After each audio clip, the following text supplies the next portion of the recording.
Hello and namaste to all of you. This is JVN Shalu Singh from Department of Physiotherapy and Diagnosis. So, from Jyoti Vidyapeeth Women's University. So, for today's session, I'll be telling you a little more about dialysis. So, in previous sections, I've told you about dialysis, and let's see what basically first see what dialysis is. So, dialysis is the treatment that does some of the things done by health kidneys, and it is needed when your own kidney can no longer take care of your body's need. So when is a dialysis needed basically? So you need dialysis when you develop the end stage kidney failure, and usually by the time you lose about 85 to 90% of your kidney functions and have a GFR of less than 15. And GFR, normal values for your GFR is less 15. So what does dialysis do basically?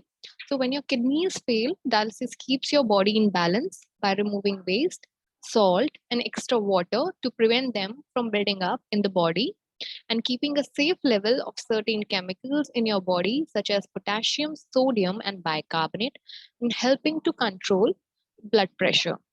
So, is kidney failure permanent?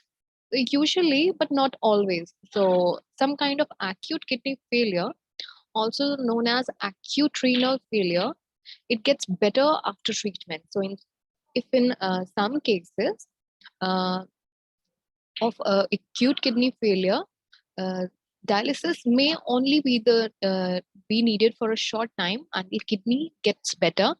And in chronic or end stage kidney failure, your kidneys they do not get better, and you'll need dialysis for the rest of your life. So if your doctor says you're a candidate, you may choose to be placed on a waiting list for a new kidney. And next question which is generally asked is, where is a dialysis done? So dialysis, it can be done in hospital, in a dialysis unit which is not a part of a hospital, or at home. So you and your doctor, you both can decide which place is the best, and based on your medical condition and your wishes.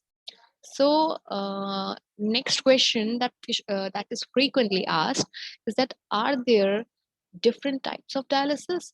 Yes, there are two types of dialysis: hemodialysis and your peritoneal dialysis. So, what is hemodialysis?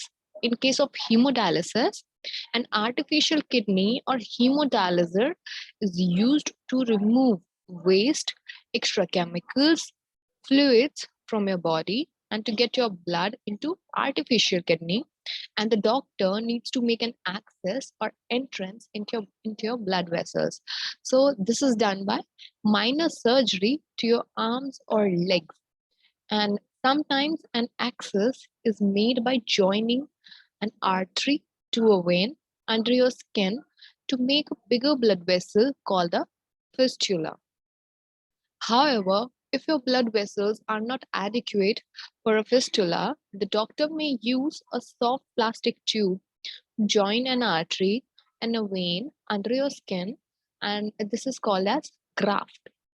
Now, occasionally, an access is made by means of narrow plastic tube called as catheter, and which is inserted into large vein in your neck.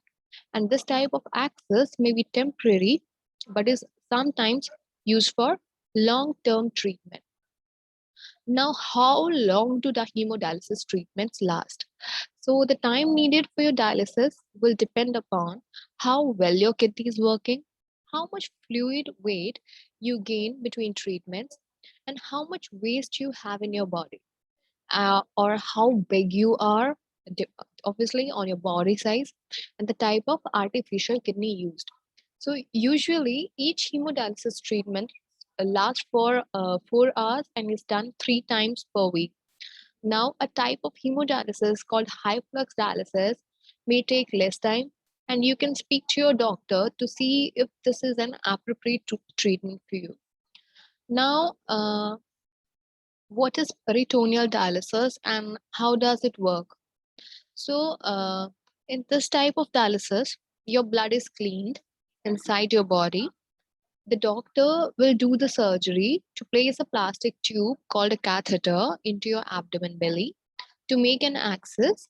So during the treatment, your abdominal area, which is called as your peritoneal cavity, is slowly filled with dialysate through the catheter, and the blood stays in arteries and veins that lines your peritoneal cavity. Extra fluid and waste products are drawn out of your blood and into dialysate. And there are two major kinds of peritoneal dialysis. So now, what are there is two kinds of peritoneal dialysis. So those two are continuous ambulatory peritoneal dialysis and automated peritoneal dialysis.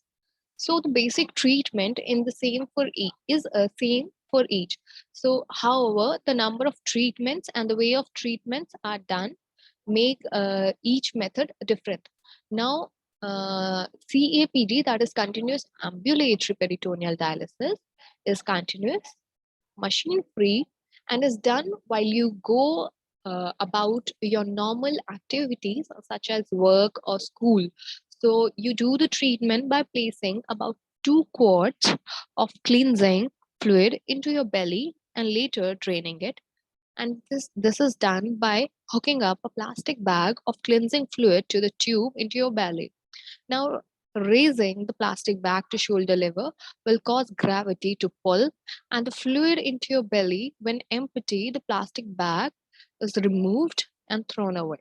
So, when an exchange putting in and taking out the fluid is finished, the fluid, which is now has waste removed from your body, is drained from your belly and thrown away. Now, this process usually is done 3 to 4 times in a 24-hour period while you're awake. Now, during normal activities. So each exchange takes about 30 to 40 minutes, and some patients like do their exchanges at meal times and during their bedtime. So whatever time anyone is comfortable at.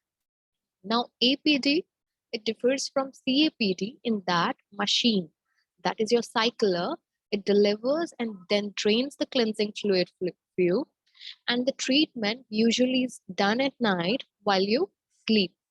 So, how to decide what kind of peritoneal dialysis is best?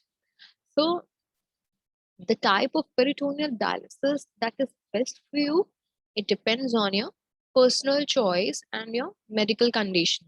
So your doctor will help you choose the one that is best for you. So next, what are pros and cons of about being on peritoneal dialysis? So some doctors feel that CAPD and APD have several benefits when compared to hemodialysis. And with continuous dialysis, you can control extra fluid more easily, and this may reduce stress on the heart and your blood vessels. Now you are able to eat more and use fewer medication. You can do more of your daily activities, and it is easier to work or travel. So, however, there are more people for whom peritoneal dialysis may be appropriate, and the abdomen or belly for some people, particularly those who are morbidly obese or those with multiple priority abdominal surgeries, may take peritoneal dialysis treatments with difficulty or impossible. So peritonitis, which is infection of abdomen, is an occasional complication which is faced by many people. So although it should be infrequent with inappropriate precautions. So when people making a decision about the type of treatment, you should take into consideration that peritoneal dialysis is usually a daily process and similar to the working of the kidney and maybe more gentle with fluid removal from the body. Now, peritoneal dialysis is an effective form of dialysis and has been proven to be as good as hemodialysis. Now, peritoneal dialysis is not for everyone, and people must receive training and be able to perform correctly each of the steps of treatment. Now, a trained helper may also be used. Now, how are treatments paid for? So, all types of dialysis are expensive, but for most patients, the federal government now pays 80% of all dialysis charges, with private insurance or state medical assistance, which pays the rest. Now, uh, those were the most important questions, which are people frequently during COVID-19, they're facing several questions related to their dialysis. So there are few questions which I'll be telling you about. Like some people ask, like, should I go for my dialysis treatment? Yes, obviously you should go for your dialysis treatments, because a missing one can make you sick or lead to death. So definitely one should go for dialysis during this COVID pandemic. And dialysis centers, they have been given strict guidelines about how to keep you safe from COVID-19. So if you're feeling sick in any way, you can call your center before you come for your treatment. And if the second question that people ask is that, will I be denied for dialysis treatment if I have COVID-19? So no, not at all. People who are on dialysis and who have also contracted COVID-19 are considered to be at high risk. So if there is availability, these patients may even be admitted to a hospital. And in the event your symptoms are mild, you should be able to go to your dialysis center for your schemed scheduled treatments. So the Centers for Disease Control are already issued interim guidance for treatments on dialysis who have COVID-19, and all centers should be following these guidelines. And if you have confirmed the case of COVID-19 or symptoms of COVID-19, or believe you may have been exposed to the coronavirus, then call your dialysis center prior to your scheduled appointment. And there may be new procedures they would like for you to follow. So next, how are dialysis centers protecting patients basically? Now, the Centers of Disease Control had issued an interim guidance for patients on dialysis who have COVID-19, and all centers, they should follow these guidelines. And everyone, including all patients receiving treatments at the center, home dialysis, patients, staffs, and visitors who may have been exposed to the coronavirus, and the people who currently have symptoms of COVID-19, they should be asked if they have, number one, have they ever had any fever or any breathing or respiratory or lung symptoms, or if they live in an area with confirmed COVID-19 cases, or if they had contact with someone who has been checked for COVID-19, or if they have recently been in another country where COVID-19 has spread. So centers should take patients' temperature at check-in. They have separate waiting areas for sick patients that are at least 6 feet from each other, and patients, and some centers, they allow healthy patients to wait outside or in their cars until it's their turn to be seen. Now, patients with respiratory symptoms, they should be given to wear masks. So to wear, and they should be dialyzing 6 feet away in all the directions from healthy patients. So in some centers, people with respiratory symptoms may be dialyzed in a separate area, and visitors with signs and symptoms of infection that should not be permitted to enter the dialysis center. So use cleaning procedures that kill the coronavirus, along with their all routine cleaning and disinfection procedures.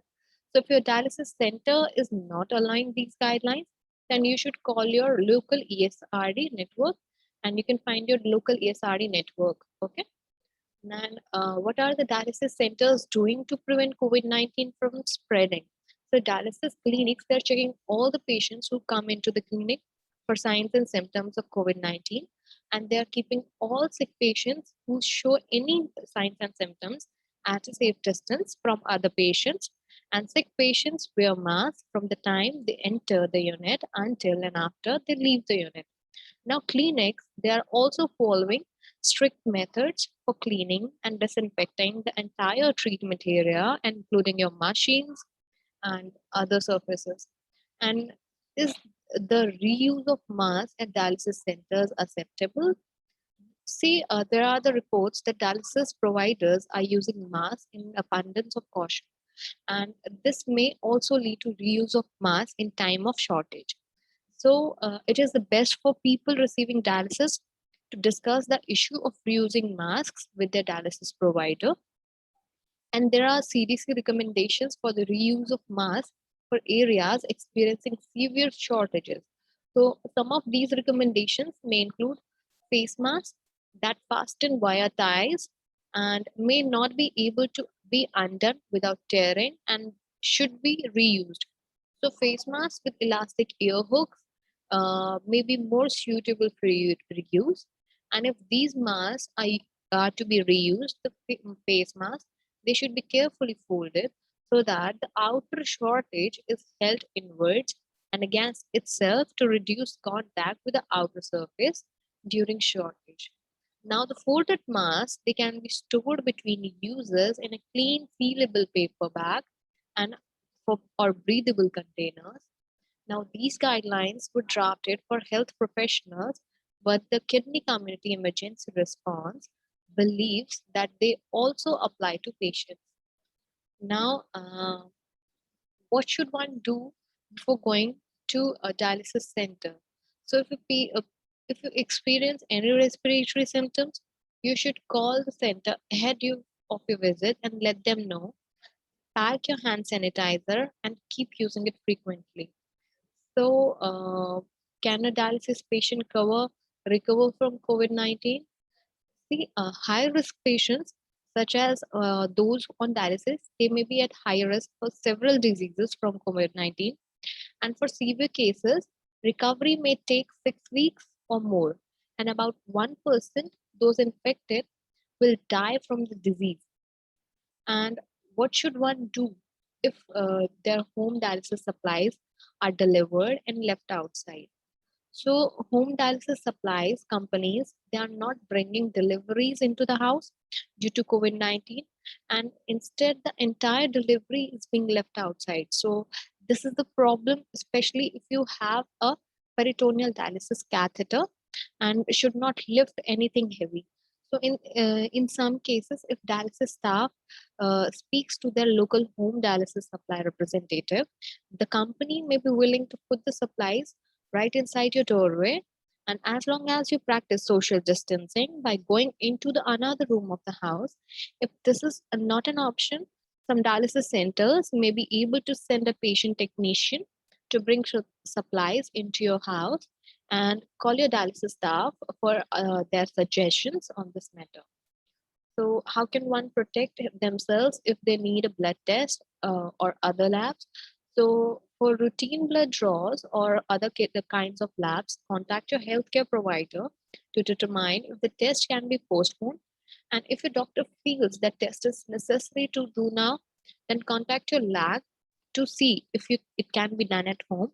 Check if your lab is accepting urine samples dropped off at their site and sent through mail. And sterile specimen cups can be purchased online and may be in stock at a local pharmacy. So, if home testing is not an option, then you should ask your lab doctor or your transplant coordinator if there is any local labs that can provide in home testing services. And not all health insurance plans cover lab visits at home. So, you should contact your insurance provider to learn about your coverage. Now, uh, how to stay safe at lab. So if tests cannot be postponed or done in your home, you should know that the medical facilities are taking precautions to keep you healthy. And hospitals, labs, doctors' offices, and dialysis centers, they are evaluating patients and staffs, and such as checking temperatures and asking questions to assess each person for active COVID-19. And if it is suspected that someone has the virus, then those people are kept in isolated from other healthy people. Now, various prevention tips can be that it is important that you make measures to help keep yourself safe and reduce the chance of getting COVID-19. So be sure to wear masks when you go inside your home. Keep at least 6 feet distance between you and other people. Remember to wash your hands frequently and use hand sanitizer. And if there is no washing facilities, avoid touching your eyes, mouth, and nose. Next, be well prepared. So, have extra supplies on hand, including surgical masks, hand sanitizers, and disposable gloves. So that if you come in contact with some at a medical facility, or if a technician comes to you to your home, you are both well protected. For in some home visits, be sure to disinfect any surfaces that another person may have touched, such as doorknobs and countertops. So this was all for today, and these were the frequent frequent questions which are basically asked by our dialysis patients. So if you have any further questions related to dialysis, you can ask me. And until then, take care and goodbye.